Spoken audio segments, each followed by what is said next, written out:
ගොඩක් දෙනෙක් කාලයක් බලාගෙන හිටපු රැකියා බැරිතු තමයි අද අරගෙන ආවේ. ඒ තමයි වෙළඳ වාණිජ ආහාර සුරක්ෂිතතා සහ සමූපකාර සංවර්ධන අමාත්‍යාංශයට අයිති මෙන්න මේ ලංකා සතොස රැකියා බැරිතු ලොකු ප්‍රමාණයක් නිකුත් කිරීම කරලා තියෙනවා. මේවා මොනවද කියන එක අපි බලමු. ඉතින් මේක නිකුත් කිරීම කරලා තියෙනවා රැකියා බැරිතු කිහිපයක්ම වෙළඳ සහායක දිවයින පුරාම ගන්නවා මේ කට්ටිය. ඊට අමතරව ජ්‍යෙෂ්ඨ වෙළඳ සහායකින් ගන්නවා දිවයින පුරාම ගන්නවා. ඉතින් ඔන්න විදියට සාප්පු කාර්යභාර නිලධාරීන් දිවයින පුරාම ගන්නවා. ඊට අමතරව මේ කට්ටිය ප්‍රාදේශීය කළමනාකරු දිවයින පුරා ගන්නවා. ඉතින් ලංකාව පුරාම තියෙන රැකියා බැරිතු ටිකක් තමයි ඔන්න බඳවා ගැනීම අද නිකුත් කිරීම කරලා තියෙන මේ ලංකා සතොස ඇතුලේ. ඉතින් මේ එකිනෙක රැකියා බැරිතු සම්බන්ධයෙන් අපි එකිනෙක කතා කරලා බලමු. පළවෙනි එක මම යන්නම් ප්‍රාදේශීය කළමනාකරු දිවයින පුරා රැකියා විස්තරය දීලා තිනවාට කරන්න තියෙන දේවල් ටික බලා ගන්න පුළුවන්. මම කතා නොකර ඉන්නම්. අපි බලමු ඊට පස්සේ අවශ්‍ය වන සුදුසුකම් මොනවද කියලා මේක පළවෙනි රැකියාව සඳහා. ඉතින් ඒ සඳහා අවශ්‍ය වෙන්නේ බාහිර අයදුම්කාරයන් සඳහා මේ දෙකෙන් එකක් තියෙන්න ඕන. විශ්වවිද්‍යාල ප්‍රතිපාදන කොමිෂන් සභාව විසින් පිළිගත් ව්‍යාපාර පරිපාලනය, ව්‍යාපාර කළමනාකරණය, රාජ්‍ය පරිපාලනය, ආර්ථික විද්‍යාව හෝ වාණිජ්‍ය පිළිබඳ ප්‍රථම උපාධියක් ලබා තියෙන්න ඕනවට එහෙම නැත්නම් තනතුරට දාලා පිළිගත් වෘත්තීය වරලත් ආයතනයක අන්තර්මාධ්‍ය සහතිකයේ සම්පූර්ණ කරලා තියෙනවා. මේ සඳහා ආයදුම් කරන්න පුළුවන්. අභ්‍යන්තර කට්ටියකින් දැන රජයේ ඉන්න කට්ටියට වයස අවුරුදු 22ත් 45ට අතර කට්ටියට මේකට ආයදුම් කරන්න පුළුවන්. වැටුප් පරිමාණය සම්බන්ධයෙන් කියනවා මූලික වැටුප මේ කට්ටිය 72650න් ආරම්භ කරනවා කියලා. 1,2970ක් වෙනකන් යන්න පුළුවන් කියලා. ඉතින් වැටුප් සානකුත් දීමන සම්බන්ධයෙන් 2026 මේකේ ආරම්භක දේවල් සම්බන්ධයෙන් කියනවා. ඉතින් ආරම්භක මූලික වැටුපට 5000යි, ජීවන වියදම් දීමන 10000යි, ප්‍රවාහන දීමන උපරිම 50000යි, ඊට පස්සේ ප්‍රාදේශීය කළමනාකරු දීමන 5000යි කියලා කියන්නේ ආසන්න වශයෙන් ලක්ෂයකමාරකට වගේ කිට්ටු ඔන්න වැටුපක් ගන්න පුළුවන් වාට මේකේ. වැටපත්වීමේ ස්වභාවය කියන EPF සහ ETF හිමිකම් සහිත ස්ථීර පදනම මත තමයි මේ කට්ටිය බඳවා ගැනීම කරන්නේ. ඊට පස්සේ සාප්පු ඒ කියන්නේ ස්ථිර රැකියාවක් මේක. දෙවෙනි එක තියෙනවා සාප්පු කාර්යබහල නිලධාරී දිවයින පුරා මේකත් ලංකාව පුරාම ගන්නවා. රැකියා විස්තරේ තියෙනවාට කරන්න තියෙන්නේ මොකක්ද කියන එක. ඊට පස්සේ අපි සුදුසුකම් වලට යමු බලන්න.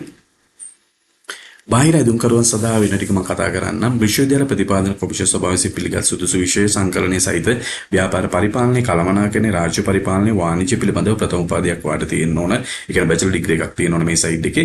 එහෙම නැත්නම් තනතුරට අදාළ විශේෂ ශ්‍රේෂ්ඨ සහිත පිළිගත් වෘත්තීය ආරලත් ආයතනයක අන්තර්මාධ්‍ය විභාගයේ සමත් වෙලා තිබ්බත් වල මේ සඳහා අයදුම් කරන්න පුළුවන්. ඉතින් මේකෙත් වැටුප ගැන වයස අවුරුදු 22ත් 45ත් අතර වෙන්න ඕන. වැටුප් සම්බන්ධයෙන් කියනවා වාට මූලික වැටුප 58595 සහ ජීවන වියදම් දීමනවා 17800ක් ගෙවනවා.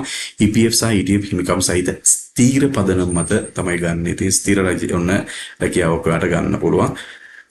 ජ්‍යෙෂ්ඨ වෙළඳ සහායකයින් ගන්නවා දිවයින පුරා. ඊට පස්සේ මේකෙත් කරන්න තියෙන දේවල් ටික දීලා තියෙනවාට බලා ගන්න පුළුවන්. ඒක මම කතා නොකර ඉන්නම්. බාහිර අයදුම්කාරයන් සඳහා ඊට පස්සේ සුදුසුකම් මේ කට්ටිය කියනවා සිංහල දෙමළ ගණිතය සහ විෂයන් ඇතුළු විෂයන් 4කට. ඒ කියන්නේ C4ක් තියෙන්න ඕන. සම්මාන සාමාර සහිතව තියෙන්න ඕන සාපේල විභාගයේ එකම වරකදී විෂයන් 6කින් සමත් වී තිබීම. ඒ කියන්නේ 6යි 4ක් තියෙන්න ඕන සහ අපොස උසස් පෙළ විභාගයෙන් සාමාන්‍ය පොදු පරීක්ෂණය හැර විෂයන් 3ක් සමත් වෙලා තියෙන්න ඕන. ඒ කියන්නේ A level වලට S3ක් තියෙනවා නම් වාට O level වලට 6යි 4ක් තියෙනවා නම් ඔන්න මේකට අයදුම් කරන්න පුළුවන්. සිංහල සහ ගණිත විෂයන් සඳහා C තියෙන්න ඕන අත්‍යවශ්‍ය අනිවාර්යයෙන්ම. එහෙම තියෙනවා වයස අවුරුදු 18ත් 45ත් අතර වාට අන්න කටට අයදුම් කරන්න පුළුවන්. වැටුප් පරිමාණය සම්බන්ධයෙන් කියනවා මූලික වැටුප 43312යි, ජීවන වියදම් දීමනවා 17800යි. මේකෙත් පත්වීම ස්වභාවය EPF සහ ETF හිමිකම් සහිත ස්ථීර පදනම මත තමයි මේ බඳවා ගැනීමත් කරලා තියෙන්නේ. ඉතින් ඊට පස්සේ තියෙන වෙළඳ සහායකකින් ගන්නවා සේල්ස් ඇසිස්ටන්ට්ලා දිවයින පුරාම මේකත් ගන්නවා. මේ කට්ටියගේ සතොස් බ්‍රාන්චස් වලට ඉතින් කාලයකට පස්සේ තමයි මේ බඳවා ගැනීම කරන්නේ ඇත්තටම. ඉතින් මේ සඳහා සුසුකම් විදිහට කියනවා අපොස සාමාන්‍ය පෙළ විභාගයෙන් ගණිතය, ඉංග්‍රීසි සහ මව් භාෂාව ඇතුළුව විෂයන් 6ක් සමත් වෙලා තිබ්බනම් ඔයාලට මේ සඳහා ආයදුම් කරන්න පුළුවන්. තෘතීය සහ වෘත්තීය අධ්‍යාපන කොමිෂන් සභාව කියන්නේ ටීවී එක විසින් පිළිගත් තාක්ෂණික වෘත්තීය පුහුණු ආයතනයක් විසින් නිකුත් කළාද එක් තනතුරට අදාළ ජාතික වෘත්තීය සුසුකම් කියන්නේ නිකියු මට්ටමට දෙකට නොඅඩු ප්‍රවීණ සහතිකයක් වාට ලබා තියෙන ඕන කියලා කියනවා. බාහිර අයදුම් කරන සඳහා පහත 1 හෝ 2 හෝ 3 හෝ 4 කියන මෙන්න මේ කාරණා වලින් එකක් තමයි තියෙන්න අවශ්‍ය වෙන්නේ. ඉතින් බල්ලවට අයදුම් කරන්න පුළුවන්. ඉතින් ඊට පස්සේ කියන අභ්‍යන්තර අයදුම් කරුවන් සඳහා මොකක්ද කියන එක ඊට පස්සේ වයස අවුරුදු 18ත් 45ත් අතර වෙන්න ඕන. වැටුප් කේතේ සම්බන්ධයෙන් මේ කට්ටිය කියනවා වැටුප් පරිමාණය 40008ක මූලික වැටුපක් සහ ජීවන වියදම් දීමනවා 17800ක්. ඔන්න පොදු කොන්දේසි ටික අපි බලමු. සියලුම අපේක්ෂකයන් සඳහා දාන පොදු කොන්දේසි දීලා තියෙනවා. අදාළ ශාස්ත්‍රීය සිල්වර වෙනදාම ප්‍රවර්ධනය කිරීම පළපුරුද්දක් තියෙනවා නම් හොඳයි කියලා කියනවා. මේක අර මුල් රැකියාව සඳහා විශේෂයෙන්ම වෙළඳ සහායකින් සඳහා නම් එච්චර වට අත්‍යවශ්‍ය වෙන්නේ නැහැ. හැබැයි තියෙනවා නම් මට වැඩි වාසියක් තියෙයි. රජය ආයතනික පළපුරුද්ද තිබීම අමතර වාසියක් කියනවා. ගැටළු විසඳීමේ තොරතුරු IT කුසලතාවයක් තිබ්බනම් හොඳයිලු. ওই විදිහට වට ලකුණු දීම තීරණය වේ වට අමතර සුසුකම් මොනවා හරි තියෙනවා නම් ශ්‍රී ලංකාවේ ප්‍රවේශික වෙන්න ඕන තනතුර රාජකාරී මෙන්න මානසික නිරෝගී ඉටු කරන්න පුළුවන් වෙන්න ඕන කියලා කියනවා.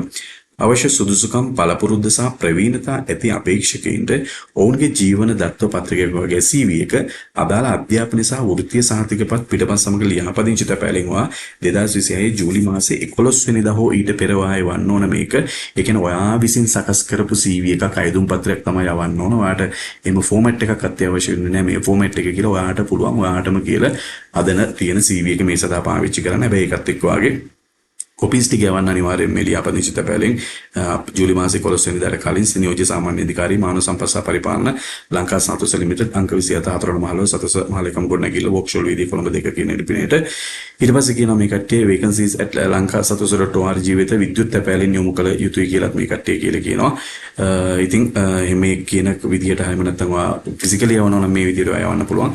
එහෙම නැත්නම් ඊමේල් එකක් යවනවා නම් මේ ඊමේල් ඇඩ්‍රස් එකට යවුවත් කිසිම ගැටලුවක් නැහැ. ඉතින් මේකේ වැඩි විස්තර ටික ඔයාලට ඔන්න බලා ගන්න කියව ගන්න පුළුවන්.